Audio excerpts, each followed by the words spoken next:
be destroyed. And your wayfinder, too. Now I kind of miss the lava monster. Ow! Ow! What if you don't come back? I'll be back. I promise.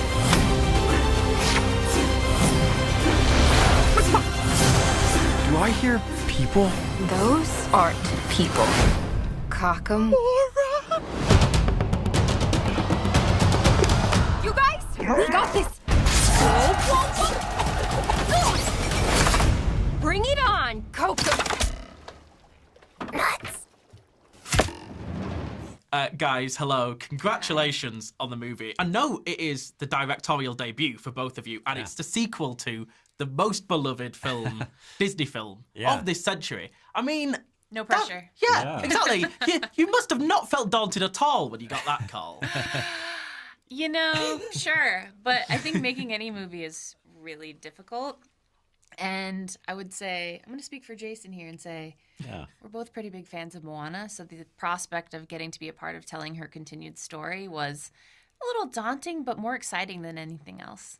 Yeah, there's an aspect to this film that's a love letter to the first film. We definitely wanted to take her in a completely new adventure, but we also love it so much. We wanted to make sure there's a plenty for like nods within the film that's actually for all the fans of the first film, like us. So yeah, and I know that the film started life as a TV series. Yeah. So what I want to know is like, was the story of the TV series going to be the same as what we see here, or was there some transformation from small screen to big screen? It's pretty similar, I would say. We were always hoping to tell an overarching story across 5 episodes. What we got to do in making this into a feature was really expand the world, the scope, the scale, the effects, the characters, and tell a much bigger story than we were ever planning in the first iteration. Because usually when you hear like, oh, a TV series has become a movie, you think that a lot gets lost in translation, but here it was the opposite. More came onto the plate. A lot more. Yeah, and we really had a chance to actually just craft. We were using things within the series to like figure out who our new crew characters were, so that was really helpful. But we're always constantly evolving the story at Disney Animation as we make it. So we make it about 8 times, and so we learn a lot as we go. And it was a similar process on this one, and it just really wanted to be on the big screen. You're a Disney animation veteran. Yeah, I guess so. Yeah. Veteran. Yeah. I used to be the young guy there. I really did at one point. But it's changed. But I mean, obviously, having worked on so many, great productions in the past, I mean, were any of the animators that you've worked with, any of the directors you've worked with, did they give you any advice for you to step in the director's chair? Yeah, absolutely. I had a lot of that, to be honest. And it was so great to work with people who I've been working with for literally 20 years, my entire working life. I had that chance. And, a lot of my teachers at CalArts were my, directors as well. And they all gave me great advice. We had the incredible help of someone like Byron Howard, who came in and helped us on it as our animation director. I worked with him on Encanto and on Zootopia. And their knowledge and their wisdom was just invaluable to us. And, that's what we do at Disney Animation. We all come together to make a film. Dana, you don't even have that. This is your first time in animation. Yeah. Yeah. So I was really starting from scratch. Yeah. so tell me about the big learning curves there, coming from a live action background. Is there a curve big enough to describe how much I had to learn in the last couple of years? I feel so fortunate that I was with Jason and Dave Derrick and Jared Bush and Jen Lee. I mean, really and truly, they took me under their wing in a lot of ways. I mean, they told me I had to learn really quickly. There was that. But everyone at Disney Animation is so generous with their time and their knowledge and their wisdom. And I couldn't have done this without them. But I think at the end of the day, we are all, whether you've worked in live action or animation, we were all seeking out the best story to tell for this hero that we love so much. And, storytelling is the common language that we share. Yeah. I mean, just to give Dana credit, she came in and talked about learning quickly. It is an incredibly difficult process, but you jumped right in there. It was actually very impressive. Thank you. As we said, the film is a love letter to the first Moana, but it is also a love letter to Pacific Island culture. Mm-hmm. I mean, Dana, coming on board, was that one of the things that you were most passionate about being able to explore here?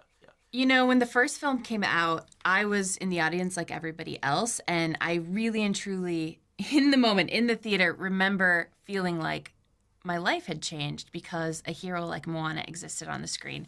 It changed the way people saw Pacific Islanders all around the world. I couldn't have predicted in that moment that I would get to be sitting here in London talking about Moana 2, having helped craft her continued story. But it's really a privilege to get to be a part of this community that takes such care in telling the stories of the Pacific, and to be able to make key creative decisions that push Moana further than she's ever gone before. Is this a film that you would have loved to see as a kid? Oh my gosh, Yeah. absolutely. That was a question with only one answer. No, but it had to be no. asked. But like, I think we talk about this a Yeah. lot. Like, we grew up on The Lion King and The Little Mermaid and Beauty and the Beast, like this amazing era of Disney animation. And it was really important to us as we were making this that we make a film that was worthy of living within that legacy. And I'm so excited and proud of what we put together. Yeah. Yeah, absolutely. I mean, we make these films for ourselves. Like, it's our own sensibilities. These are the kind of movies I like to go and see. So 100% this is a movie I would go see. So I'm not going to spoil anything, of course, but there's a mid-credit sequence which leaves the door open. Is Yeah. there? Yeah, I Is know. that what you took from that? Yeah. So Subtle.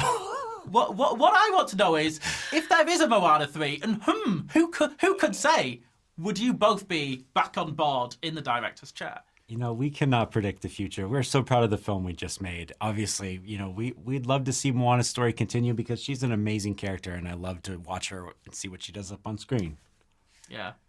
You're keeping zip. I love Moana. Yeah, Yeah. well, I mean, that love for Moana as well, because you've co-written the live-action have. adaptation coming up. So what I want to know is that, does that stay close to the original? Is that a combination of both films? Is it its own new thing? What can you tell me? I mean, I will say that the first Moana is still one of the most streamed films across platforms around the world, and I think it's a testament to how much people love that film. So the live action is another love letter. I mean, really and truly, everyone working on that film loves the first Moana. What I can say about it, because they just finished filming, is that we have a newcomer as Moana. And to see her go toe-to-toe with Dwayne Johnson as Maui is really something special, and I'm so excited for the world to see that. Yeah, Ao Lee has some competition.